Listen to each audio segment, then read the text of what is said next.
sometimes also saying things that actually could be considered hate speech.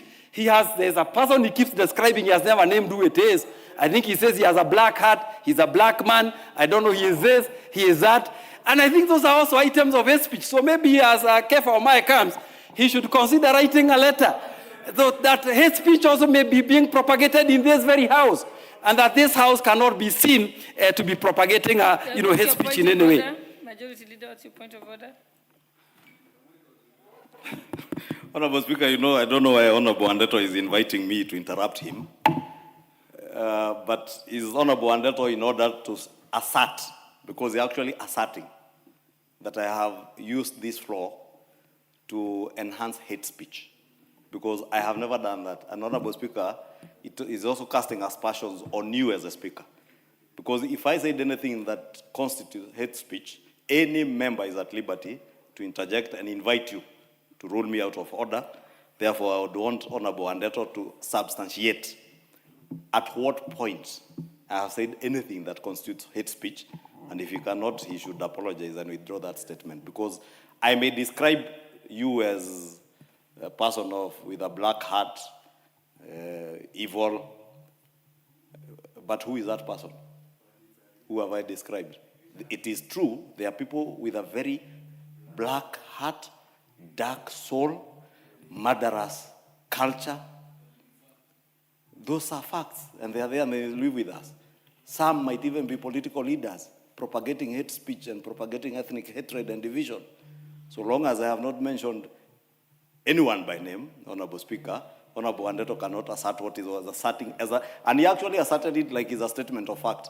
So again, in line with our standing orders on statement of fact, unless he can substantiate and quote from the Hansard, because everything we say here is on Hansard, Honorable Wandeto should withdraw that statement or reference to me as propagating hate speech. I do not.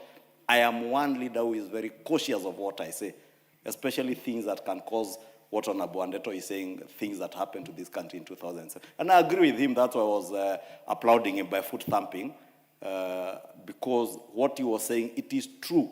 It is the small things we say on vernacular stations. It is the small things political leaders will say in vernacular, imagining others are not listening, but they're inciting people against others. And he knows those who say that, and he knows I have never said anything to incite one community against others.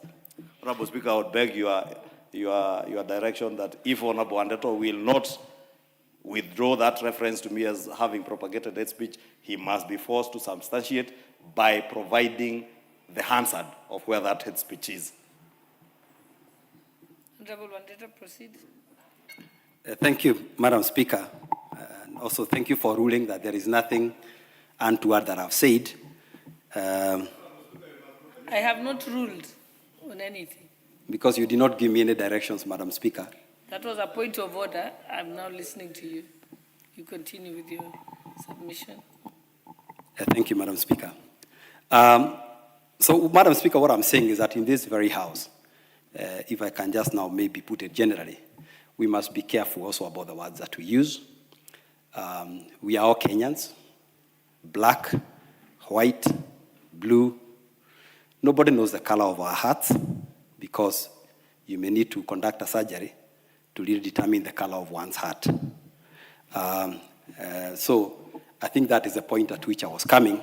And I would like to encourage the majority leader not to use some words, black men, because first of all, we are, when he says a dark man, with a dark heart or a black heart, Madam Speaker, we are Africans, and the black and dark color are very dear to us. So whenever you describe us in any other terms, we start wondering, how you are addressing us. Because, and as Africans, we've been accused, many people out there in the world don't like our color. And our color sometimes has been associated with evil and things like that. So I would encourage the majority leader that in future, should he wish to describe whoever he would like to describe, maybe he can use terms that are African, because it is very un-African to really use our color and, and things like that. But Madam Speaker, if I may now just conclude. We have seen the political temperatures rising, like we have seen in the country. And I can say that none of sides of the political divide is innocent in this exchange. We are seeing a lot of harder and harder words being used against each other. And what we want to call upon the NCIC is that start early and have some teeth to bite. Don't just summon people. Don't just write letters. Let us see NCIC taking real action. Let us see NCIC becoming an actual tool that we know can deter hate speech, that can deter ethnic tensions, that can deter some of these things that have happened to other countries.